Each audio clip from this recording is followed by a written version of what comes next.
sioniste, c'est le nouveau mot pour dire juif. Ouais. Et pour pas le dire, pour pas tomber sous le coup de la loi. C'est ça.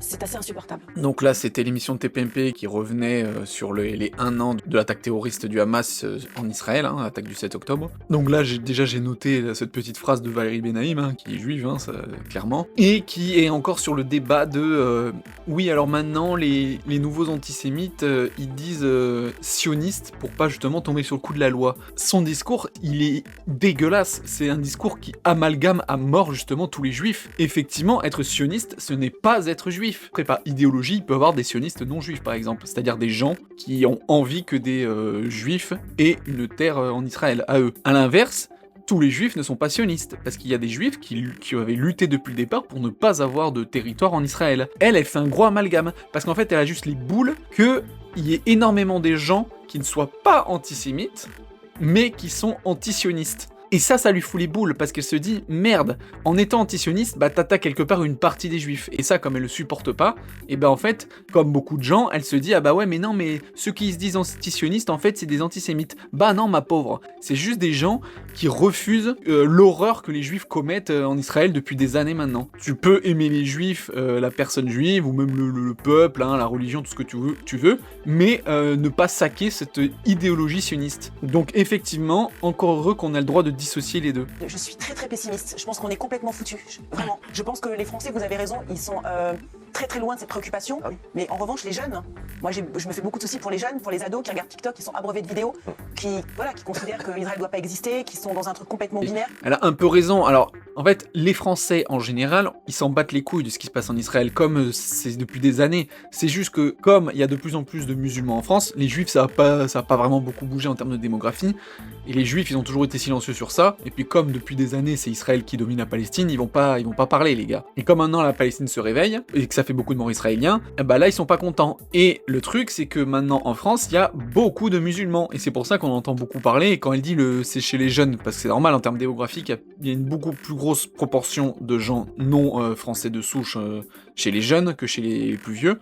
Et donc c'est normal que ça fasse de plus en plus parler, parce que ces gens-là, ils se sentent concernés, vu qu'ils sont musulmans et arabes pour la plupart. Or oui, effectivement, pour la plupart des blancs et non musulmans, on n'en a rien à foutre.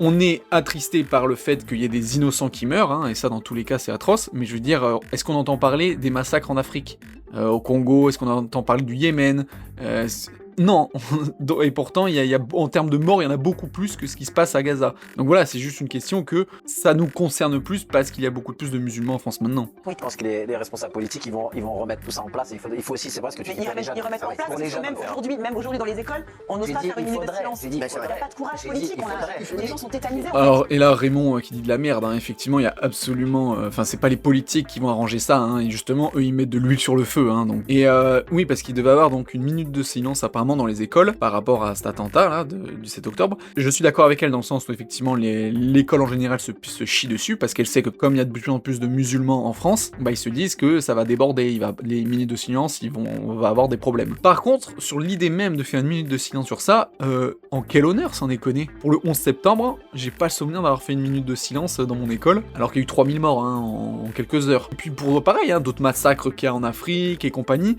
les massacres qu'il y a des Palestiniens depuis des années, on n'entend jamais de minute de silence. Donc c'est vrai que de toute façon, en théorie, je n'aurais jamais accepté de faire une minute de silence dans les écoles. C'est eux, ils sont en train de dire qu'il faut arrêter d'importer le conflit, mais par contre, ils veulent qu'il y ait des minutes de silence dans les écoles, là où les enfants sont le plus malléables au niveau du cerveau, où tu leur inculques des trucs.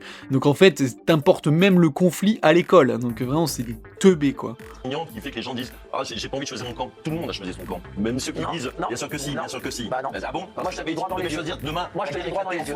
Tu seras au million de gens. Je te dis droit dans les yeux. Je te dis droit dans les yeux. Dans toutes les guerres qu'il y a eu. Moi je suis comme Divisio, j'ai reçu des menaces des deux camps. J'ai reçu des menaces des deux camps. Et malheureusement parce que j'ai condamné les deux camps. Jean-Michel Maire qui perd une occasion de se taire, il dit toujours de la merde, hein, c'est très rare qu'il tombe juste, en disant que apparemment dans tous les conflits du monde, hein, depuis l'histoire humaine, à chaque fois les gens choisissaient leur camp. C'est dommage, hein, parce que ce mec mec est quand même un ancien reporter de guerre, donc j'imagine qu'il avait une certaine culture, et apparemment absolument pas. Parce que s'il lisait des livres, il se rendrait compte que, en fait, non, justement, à l'inverse, dans toute histoire de l'humanité, il y a toujours eu des non-alignés. D'ailleurs, il y a eu des termes non-alignés pendant la Seconde Guerre mondiale, pendant la guerre froide. Il y a toujours eu des pays qui étaient ni pour l'un ni pour l'autre, et qui le revendiquaient. Et même au sein même des pays, il y a des gens qui luttaient pour ne pas faire la guerre, et le mouvement le plus connu, hippie, peace and love et tout ça, avec la guerre au Vietnam et des Américains, ils étaient bien pour la paix et contre ni l'un ni l'autre. Enfin voilà, il y a toujours eu des mouvements comme ça, donc vraiment, encore une occasion de se taire pour Jean-Michel Maire, quoi.